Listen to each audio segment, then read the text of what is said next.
Bismillahirrahmanirrahim. Assalamualaikum warahmatullahi wabarakatuh. Pada kesempatan kali ini, kelompok kami akan mempresentasikan atau akan menjelaskan materi tentang perencanaan strategis dalam penyelenggaraan pendidikan di madrasah. Anggota kelompok kami, perkenalkan, yang pertama nama saya Dan Firdaus, kemudian yang kedua ada Aula Rizky Fina Rahmah, yang ketiga ada Nurul Faizah, dan yang keempat ada Milena Frenti Kurota Agyuni. Pada kesempatan kali ini kita akan membahas beberapa submateri. Yang pertama kita akan membahas dari pengertian perencanaan dan urgensinya. Kemudian yang kedua ada jenis-jenis perencanaan dalam penyelenggaraan pendidikan. Kemudian yang ketiga ada perencanaan strategis dalam penyelenggaraan pendidikan di madrasah. Dan yang keempat ada langkah-langkah dalam perencanaan strategis. Pada materi yang pertama, di sini saya akan membahas pengertian perencanaan dalam penyelenggaraan pendidikan. Perencanaan merupakan tahapan paling penting dalam suatu fungsi manajemen, terutama dalam menghadapi lingkungan eksternal yang berubah secara dinamis.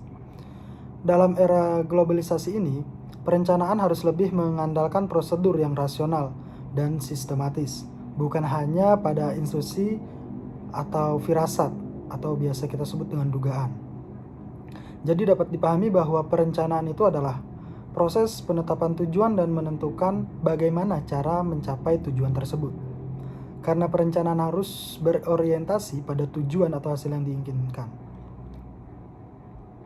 Perencanaan juga harus memuat rencana nyata, langkah-langkah atau tindakan yang harus diambil untuk mencapai tujuan tersebut.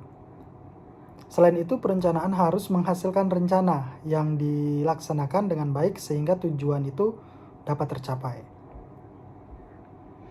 Bila dikaitkan dengan pendidikan, maka perencanaan pendidikan adalah proses merumuskan tujuan, menetapkan strategi, serta menyusun serangkaian rencana yang menyeluruh untuk mengintegrasikan dan mengordinasikan tugas-tugas yang berkaitan dengan pendidikan.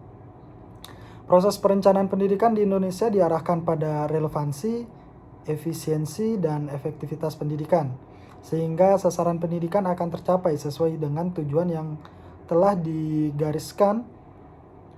Akan tetapi, dalam tataran implementasi, apa yang telah digariskan tersebut seringkali berbeda dengan kenyataannya pada di lapangan. Jadi pada perencanaan dalam penyelenggaraan pendidikan ini penting atau perlu untuk disusun sebuah rencananya agar sebuah pendidikan ini atau sebuah lembaga itu tahu akan tujuan yang ingin dicapai, kemudian tahapan-tahapan untuk mencapai tujuan tersebut. Artinya ada perencanaan dalam mencapai tujuan tersebut. Selanjutnya yaitu urgensi perencanaan dalam pendidikan atau pentingnya perencanaan dalam pendidikan. Urgensi yang pertama yaitu perencanaan ini diharapkan menumbuhkan suatu pengarahan kegiatan. Adanya pedoman bagi pelaksanaan kegiatan-kegiatan yang ditunjukkan kepada pencapaian tujuan. Jadi perencanaan ini ditujukan sebagai sebuah pedoman dalam melakukan sebuah kegiatan sehingga tujuan itu dapat tercapai. Kemudian yang kedua, dengan perencanaan maka dapat dilakukan suatu perkiraan hal-hal dalam masa pelaksanaan yang akan dilalui. Nah, saat kita setelah melakukan perencanaan atau perencanaan dalam pendidikan ini, kita akan mengetahui hal-hal atau perkiraan apa yang akan dilalui, masalah-masalah apa yang akan dilalui, sehingga tahapan-tahapan dalam perencanaan pendidikan itu dapat terlihat. Kemudian yang ketiga, perencanaan memberikan kesempatan untuk memilih berbagai alternatif tentang cara terbaik atau kesempatan untuk memilih kombinasi cara yang terbaik. Jadi dengan perencanaan ini kita akan dapat melihat berbagai alternatif cara-cara untuk melakukan atau mencapai dari tujuan yang ingin kita capai tersebut. Kemudian cara-cara itu bisa juga kita kombinasikan supaya menjadi evaluasi nantinya. Kemudian yang keempat, dengan perencanaan dapat dilakukan penyusunan skala prioritas. Jadi skala prioritas di sini mana saja hal-hal penting yang dapat dicapai atau hal-hal penting yang harus dilalui. Kemudian yang terakhir, dengan adanya rencana ini maka akan ada suatu alat pengukur atau standar untuk mengadakan pengawasan atau evaluasi kerja. Sekarang tentang jenis-jenis perencanaan dan penyelenggaraan pendidikan. Di sini ada 4 jenis perencanaan pendidikan. Menurut materinya ada 4, yaitu Personnel Planning of Education, Financial Planning of Education, Industrial Planning of Education, dan Skill of Educational Planning. Yang pertama ada Personnel Planning of Education, di mana suatu perencanaan pendidikan mengenai kepegawaian lembaga pendidikan. Nah, dalam perencanaan ini, masalah pegawai ditinjau dan dibahas dari berbagai segi secara mendalam dan mendetail. Sebagaimana pada saat ini di Undang-Undang tentang Guru dan Dosen, profesional pekerjaan guru tersebut harus disertifikasi sebagai bukti keahlian dalam tugas dan tanggung jawabnya dalam pendidikan. Yang kedua ada Financial Planning of Education, di mana suatu perencanaan pendidikan mengenai masalah keuangan ataupun permodalan atau anggaran belanja secara menyeluruh dan mendetail dari suatu kegiatan kerjasama untuk mencapai tujuan bersama dalam pendidikan. Nah, yang ketiga ada Industrial Planning of Education, yang mana perencanaan pendidikan yang menyangkut kegiatan pendidikan sebagai bagian dari industri yang direncanakan sedemikian rupa agar terhindar dari hambatan-hambatan dan dalam pencapaian tujuan tersebut. Nah, lembaga pendidikan di tengah-tengah masyarakat modern telah menjadikan dirinya sebagai industri terjadinya jual beli jasa kependidikan dengan perencanaan pendidikan yang multisistem, mulai dengan adanya madrasah dasar terpadu, madrasah alam, pesantren terpadu, dan sebagainya. Pendidikan menjadi mahal, tetapi lulusannya pun berbeda dengan lembaga pendidikan negeri. Nah, dan yang terakhir ada Skill of Education Planning, di mana suatu perencanaan dalam kegiatan pendidikan keahlian atau kejuruan, misalnya nih, planning mengenai pendidikan madrasah menengah kejuruan, madrasah teknik, madrasah taboga, dan sejenisnya. Ada pula jenis-jenis perencanaan pendidikan berdasarkan luasnya cakupan masalah serta jangkauan yang terkandung dalam suatu perencanaan. Nah, dapat dibedakan menjadi 3 bentuk. Di antaranya yang pertama ada rencana global, yang mana penentuan tujuan secara menyeluruh dan jangka panjang. Yang kedua tentang rencana strategis, yang mana rencana yang disusun itu berguna untuk menentukan tujuan-tujuan kegiatan atau tugas yang mempunyai arti strategis dan mempunyai dimensi jangka panjang. Dan yang terakhir ada rencana operasional, yang merupakan rencana kegiatan-kegiatan yang berjangka pendek guna untuk menopang pencapaian tujuan jangka panjang, baik dalam hal perencanaan global maupun perencanaan strategis. Sebelumnya telah dijelaskan tentang pengertian dan urgensi dari perencanaan dalam penyelenggaraan pendidikan. Di sini saya akan menjelaskan tentang perencanaan strategis dalam penyelenggaraan pendidikan di madrasah. Perencanaan strategis dalam penyelenggaraan pendidikan di madrasah merupakan suatu usaha merumuskan program-program pendidikan yang akan dilaksanakan. Tentunya juga mempunyai tujuan yang selain itu juga memiliki dimensi jangka waktu yang panjang. Dengan adanya perencanaan strategis ini, madrasah diharapkan akan melakukan perencanaan secara sistematis.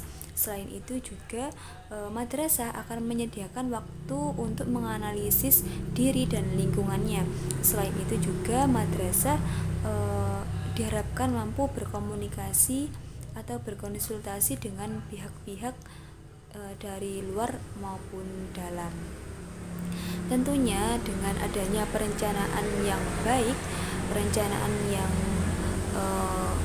matang akan menghasilkan atau juga mempengaruhi dalam proses pelaksanaan program-program atau kegiatan-kegiatan madrasah.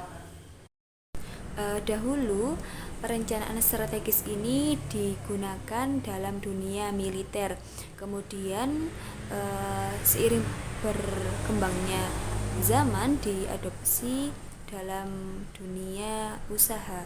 Kemudian pada tahun 1990-an itu di dunia pendidikan juga menggunakan perencanaan strategis ini. Penerapan perencanaan strategis di dunia pendidikan baru berkembang 2 dekade lalu. Dengan adanya perkembangan zaman, perubahan zaman, dan berbagai tantangan yang timbul, menuntun lembaga pendidikan itu untuk memiliki perencanaan strategis. Misalnya timbul adanya permasalahan, misalnya menurunnya dukungan keuangan, kemudian pesatnya teknologi, dan juga tertinggalnya program akademik.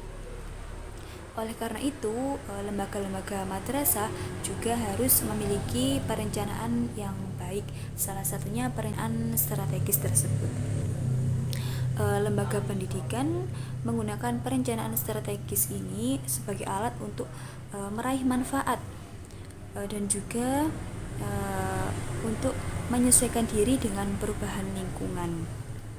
Kemudian di sini terdapat model perencanaan strategis, diantaranya yang pertama ada model dasar yang difokuskan pada peletakan landasan-landasan yang diperlukan dalam perencanaan pengembangan sebelum pada pengembangan secara menyeluruh. Kemudian ada model perencanaan tindakan tahap pemula yang menitik beratkan pada identifikasi cepat sejumlah kecil prioritas jangka pendek dan juga inisiatif rencana implementasi program pengembangan. Dan yang terakhir ada model 3 unsur sejajar. Model ini memfokuskan pada kerangka waktu perencanaan. Terdapat pengembangan madrasah jangka panjang, jangka pendek, dan jangka menengah. Nah, kemudian selanjutnya kita akan mempelajari tentang persyaratan untuk membuat rencana pendidikan di madrasah. Yang pertama, yaitu perencanaan pendidikan harus didasarkan pada tujuan yang jelas. Kemudian yang kedua, perencanaan pendidikan harus realistis dan praktis. Kemudian yang ketiga, yaitu mencakup semua deskripsi dan klasifikasi kegiatan. Yang keempat harus luas. Kemudian yang kelima harus seimbang, yang keenam harus efisien, dan yang ketujuh yaitu diharapkan tidak terjadi duplikasi pekerjaan. Selanjutnya kita akan membahas tentang langkah-langkah perencanaan strategis. Dalam melakukan perencanaan strategis ada beberapa langkah yang harus dilakukan, yaitu yang pertama adalah perumusan visi, misi, tujuan, dan sasaran madrasah. Kemudian yang kedua adalah identifikasi karakteristik yang diperlukan untuk mencapai tujuan yang telah dirumuskan. Kemudian yang ketiga yaitu melakukan analisis SWOT.